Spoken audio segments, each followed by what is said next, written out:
আর কটা দিন পরেই দুর্গাপুজো, তাই ভাবলাম সবার যখন নতুন জামা হবে আমার গোপু সোনা কি নতুন জামা পরবে না। তার জন্য আমি নিজে হাতেই ওর জন্য ভালো ভালো ড্রেস কটা বানিয়ে নিলাম। তারপরে চলে গেলাম বাপের বাড়িতে ওগুলো দিতে, কেননা গোপু সোনা তো আমার কাছে নেই, ওদের কাছে রয়েছে। ও যাওয়ার পর থেকে আমার ঘরটা একদম ফাঁকা ফাঁকা হয়ে গেছে।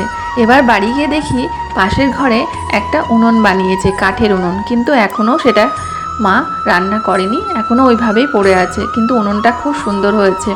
আমার কিন্তু কাঠের উনুনে রান্না করতে খুব ভালো লাগে, কেননা বসে বসে সব কাজই করতে হয়, দাঁড়িয়ে আর কোনো কাজ করতে হয় না। তাই এবার থেকে বাড়ি গেলে মাকে বলবো আমি কাঠের উনুনেই রান্না করব।